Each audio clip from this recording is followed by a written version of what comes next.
Devara welcome you all on my easy going mom channel. Guys आज मैं एक बहुत ही इंपॉर्टेंट टॉपिक के बारे में डिस्कस करने वाली हूँ। विंटर्स आ गई हैं और सारी मदर्स की टेंशन बढ़ गई है क्योंकि ये होता है season cough cold and congestion का। तो आज इन्हीं सारी चीज़ों के ऊपर बात करने वाले हैं हम, इन्हीं की होम रेमेडीज़ के ऊपर डिस्कस करने वाले हैं। गाइज ये वीडियो रिकॉर्ड करने का रीज़न सिर्फ ये है कि अभी 15 डेज पहले श्रेय को थोड़ा सा कोल्ड होना स्टार्ट हुआ था और उसके साथ ही उसको कंजेशन होना स्टार्ट हो गया था। तो I have done a lot of research और मैंने इस बार कुछ चीज़ें नोटिस की कि सबसे ज़्यादा टॉडलर्स को कौन सी रेमेडी होम रेमेडी यूजफुल होती है और कौन सी होम रेमेडीज सबसे ज़्यादा वर्किंग होती है। गाइस जिस होम रेमेडी के मुझे बहुत अच्छे रिजल्ट मिले हैं मैं सिर्फ वही आपके साथ शेयर करूंगी इस वीडियो में। ये बहुत ही क्विक वीडियो है। गाइस सबसे पहले इंपॉर्टेंट ये जानना है कि बच्चों को इस टाइम पे कोल्ड एंड कफ क्यों होता है। फर्स्ट रीजन इज कि इस टाइम पे एनवायरनमेंट में जो है एटमॉस्फेयर में बहुत ज़्यादा जर्म अच्छे से स्प्रेड हो चुके होते हैं। टेम्परेचर लो होता है तो वो सूटेबल टेम्परेचर होता है किसी भी जर्म स्प्रेडिंग का। फर्स्ट रीजन है इसकी जो एनवायरनमेंट में जर्म्स स्प्रेड है उनकी वजह से बच्चे को कोल्ड एंड कफ हो रहा है। सेकंड रीजन इज कि बच्चा इन्फेक्टेड पर्सन के कांटेक्ट में आया है कि पेरेंट्स को या तो कफ एंड कोल्ड होगा या फिर कोई बच्चे से मिलने आया है उससे या फिर एक बच्चे को दूसरे बच्चे से इन्फेक्शन लगेगा। तो ये कुछ चीजें होती है कि इस टाइम पे मदर्स का रोल बढ़ जाता है ये देखने के लिए कि इन्फेक्टेड पर्सन के बच्चा कांटेक्ट में ना आए। और इन्फेक्टेड पर्सन बच्चे से ज्यादा दूर नहीं रह सकता है तो यूज मास्क। गाइस पहली चीज जो हमें बहुत ही ज्यादा इफेक्टिव लगी वो थी स्टीम। अब बच्चों के साथ आप बच्चों को स्टीम कैसे दिलाएंगे ये अपने आप में एक बड़ा चैलेंज है। तो इस केस में आप उनको एक पॉट के अंदर, जैसा हम कितनी बारी बड़े लोग स्टीम ले लेते हैं कि पानी आपने बॉईल किया और उसमें टॉवल डाल के हम लोगों ने स्टीम ले ली, वैसे प्लीज आप बच्चे के साथ मत कीजिए। मार्केट में स्टीमर आते हैं, ऑनलाइन भी स्टीमर मिलते हैं। तो उस स्टीमर को क्या है कि उसमें 2-3 अटैचमेंट होते हैं। एक वेपराइजर होता है, बच्चा भी मुंह डाल के तो वेपर नहीं लेगा, आप उसमें ओपन उसको छोड़ दीजिए डोर क्लोज करके। स्टीमर के सामने आप बच्चे को बैठा लीजिए, बच्चा आपकी गोदी में हो और बच्चा हमेशा अपनी पेरेंट की प्रेजेंस में हो। जैसे मैं श्रेय को अपनी गोदी में बैठा लेती हूँ, सामने स्टीमर रख देती हूँ, एक ठीक ठाक डिस्टेंस स्टीमर और श्रेय के बीच में रहता है और जो स्टीमर से डायरेक्ट स्टीम आ रही होती है वो उसकी नोज पे जाती है। तो इस तरीके से हम श्रेय को स्टीम दिलाते हैं। दिन में 2 या 3 बार हम लोग श्रेय को स्टीम देते थे जब श्रेय को कोल्ड एंड कंजेशन हुआ था। और वो स्टार्टिंग ही टाइम था जब हम लोगों ने ये फील किया कि श्रेय को कंजेशन हो रहा है, श्रेय को कोल्ड हो रहा है। तो स्टार्टिंग टाइम से ही हम लोगों ने ये सारी रेमेडीज करनी स्टार्ट कर दी थी क्योंकि गाइस अगर एक बार आपने इन सारी चीजों को इग्नोर कर दिया तो कफ एंड कोल्ड बहुत ज्यादा बढ़ जाता है, कंजेशन बहुत ज्यादा बढ़ जाता है, फिर आपको डॉक्टर के पास बच्चे को लेकर ही जाना पड़ेगा। एज अ पेरेंट आप हमेशा एक चीज ध्यान रखें कि आपका बच्चा कब डिस्कम्फर्ट फील कर रहा है, कब उसको रनिंग नोज हो रही है, तो आप इजिली होम रेमेडीज स्टार्ट कर दीजिए। कोशिश करते थे कि जो हम स्टीम दिलाएं श्रेय को वो सोने से पहले दिलाएं, दिन में सोने से पहले और रात में सोने से पहले। उसके बाद स्टीम के बाद श्रेय को हम मसाज देते। मसाज के लिए एक सरसों के तेल में अजवाइन और गार्लिक कस के मैंने पका लिया था और उसको मैं हमेशा गर्म करके ही श्रेय को उसकी मसाज करती हूँ, फीट पे, चेस्ट पे। तो ये सोने से पहले ये 2 काम हम लोग करते थे, दिन में सोने से पहले और रात में सोने से पहले, स्टीम के बाद मसाज। जब बच्चा सोए तो उसके सर के नीचे पिलो लगा दीजिए ताकि जो म्यूकस स्टीम के बाद जो म्यूकस निकलेगा वो नीचे की तरफ निकले, वरना अगर बच्चे का सर ऊपर रहेगा तो वो म्यूकस ऊपर जाकर जम जाएगा। नेक्स्ट जो थर्ड इफेक्टिव चीज लगी हमें वो थी हनी।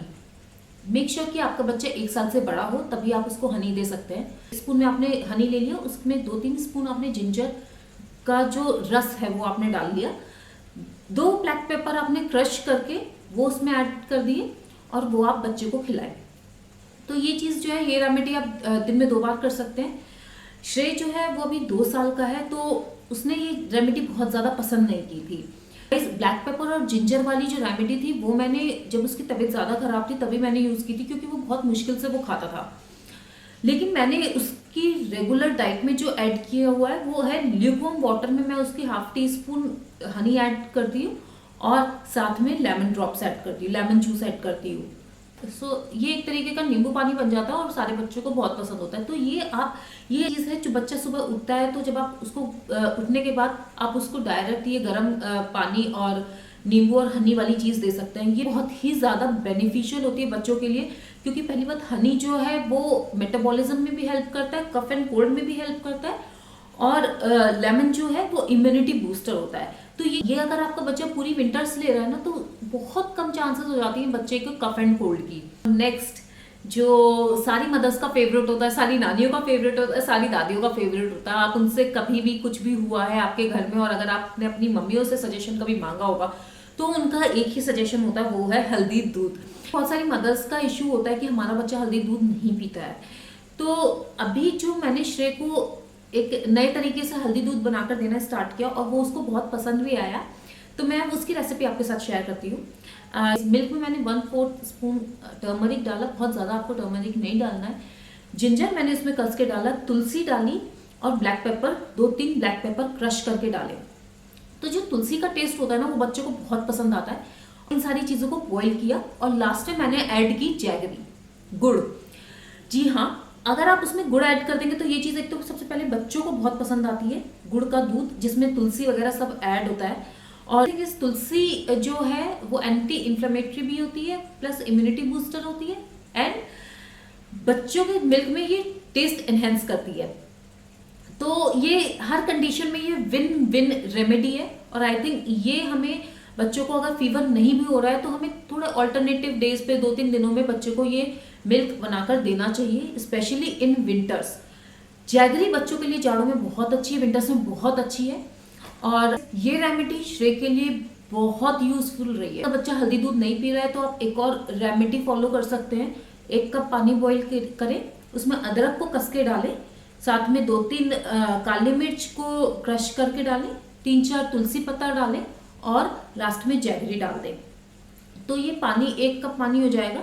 आप बच्चे को ये 1 कप आपने बनाकर रख लिया है, बच्चे को ये पूरे दिन में देना है। मेक श्योर कि जब भी आप बच्चे को दें ये थोड़ा सा ल्यूकवार्म हो, गर्म हो, ठंडा ना हो।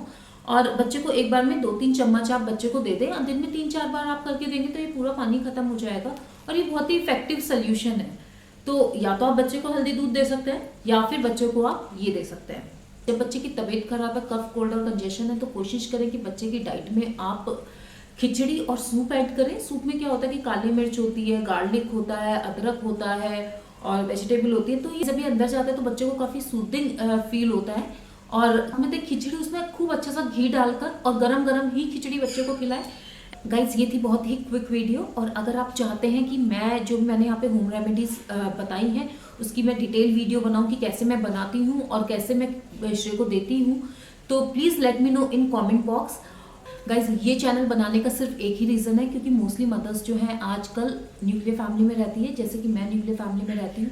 और एज अ मदर जब हम अपने चाइल्ड को ग्रो और नर्चर कर रहे होते हैं तो हमारे सामने बहुत सारे छोटे बड़े चैलेंजेस आते हैं और हम चाहते हैं कि हमारे साथ एज कोई मदर अपने एक्सपीरियंसेस शेयर करे कि उसने अपने बच्चे के साथ जब ऐसी कंडीशन हुई थी तो क्या किया था। जब भी मैं कोई प्रॉब्लम फेस करती हूँ श्रेय के साथ तो मैं बहुत रिसर्च करती हूँ और आई थिंक हर मदर ये काम करती है।